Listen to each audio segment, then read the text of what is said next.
Hello viewers, good evening to you all. कैसे हैं दोस्तों आप सब? God bless us all. भगवान सबको खुश रखें। दोस्तों आज माइंड पावर की बात करते हैं। Power of mind, power of thoughts, affirmations, बार बार किसी चीज़ को रिपीट करना, बार बार किसी चीज़ को दोहराना, क्यों होता है, क्यों मंत्र जाप किया जाता है, उनसे क्या होता है। This is all science. हर चीज़ इस धरती पर किसी नियम से चल रही है दोस्तों। बिना नियम के कुछ भी नहीं यहाँ हो रहा। मौसम भी बदल रहा है, किसी नियम से बदल रहा है। कहीं आंधी चलती है तो उसके पीछे भी कारण है कि वहाँ वायु दाब कम हो गया है। तो हर चीज़ के पीछे कोई कारण है, हर चमत्कार के पीछे कोई कारण है। और ऐसा ही एक चमत्कार है माइंड पावर। हमारे सबकॉन्शियस माइंड की शक्ति। दोस्तों माइंड के दो तल हैं। एक तल है कॉन्शियस माइंड, जो कि बहुत लॉजिकल माइंड होता है, जो तर्क करता है। एक होता है सबकॉन्शियस माइंड, जो आँख मूंद कर सब कुछ स्वीकार कर लेता है, पर उस तल तक पहुंचना, चाह कर पहुंचना थोड़ा सा टफ है, मुश्किल है। दोस्तों हमने देखा होगा कि बहुत से लोगों को ये कहते हमने सुना है कि फला फला की केंद्र अतीन्द्रिय शक्तियां हैं, वो जो कहता है वो सिद्ध हो जाता है, फला फला व्यक्ति सिद्ध है। तो दोस्तों क्या है? वही सबकॉन्शियस माइंड की पावर, वही पावर ऑफ थॉट्स का फॉर्मूला वहाँ काम कर रहा है। अनजाने में जाने में वही चीज़ें काम कर रही हैं। तो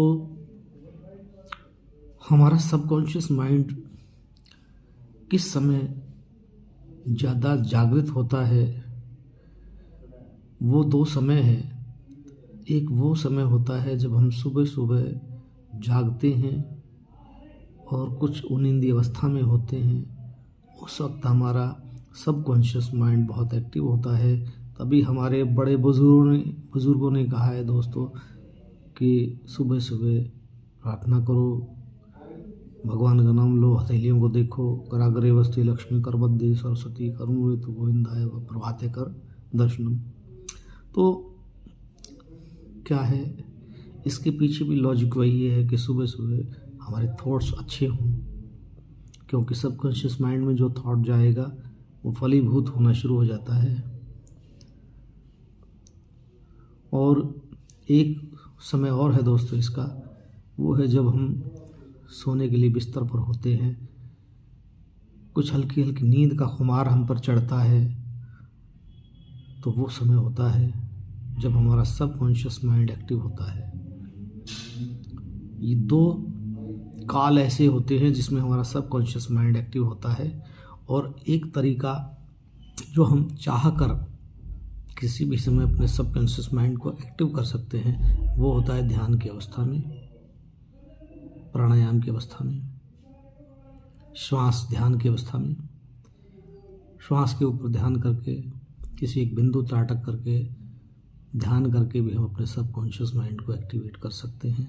किसी एक चीज़ को बार बार रिपीट करके, दोहरा दोहरा करके भी हम किसी चीज़ को सबकॉन्शियस माइंड तक पहुंचा सकते हैं। तो लेकिन इसमें हिंड्रेंस कहाँ आती है, रुकावट कहाँ आती है दोस्तों? रुकावट आती है हमारे कॉन्शियस माइंड से, जो कि बड़ा लॉजिकल है, तार्किक है।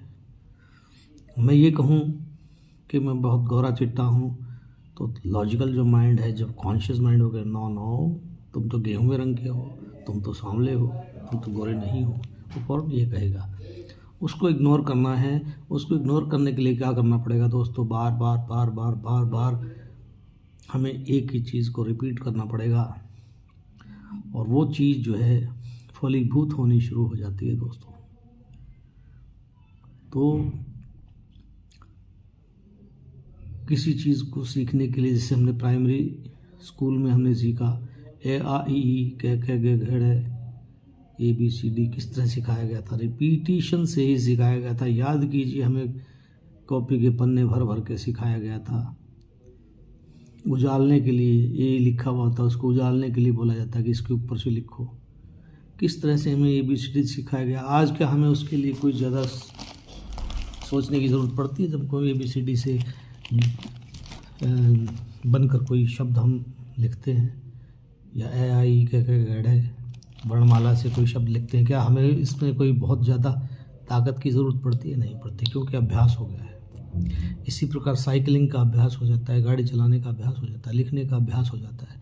तो इसी प्रकार हमें भी अपने सबकॉन्शियस माइंड को अभ्यस्त करना है किसी विशेष चीज़ के लिए, उसको टोन करना है, उसका अनुकूलन करना है। तो उसके लिए अभ्यास की ज़रूरत पड़ती है।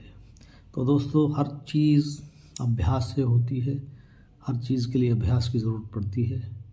बिना अभ्यास के कोई चीज़ नहीं होगी, ये आपको याद रखना है। करते की विद्या, हमारे बड़े बुजुर्ग कहते थे, करते की विद्या है भाई। पहलवान, खिलाड़ी, बॉक्सर, कोई और किसी फील्ड का बंदा, अगर वो अभ्यास छोड़ देता है तो उसकी उतनी प्रोफिशिएंसी नहीं रहती, उसकी उतनी निपुणता और कौशल उसके अंदर नहीं रह पाता, जितना कि वो अभ्यास के करते करते होता है, जिसके अंदर परफेक्शन जो होती है वो नहीं हो पाती। तो दोस्तों, आज थोड़ा सा सबकॉन्शियस माइंड के बारे में आपको बताया। आगे भी इसी प्रकार से मेरे अनुभवों के माध्यम से जो मैंने कुछ थोड़ा बहुत सीखा, अल्प ज्ञान है, वो मैं आपको शेयर करता रहूँगा।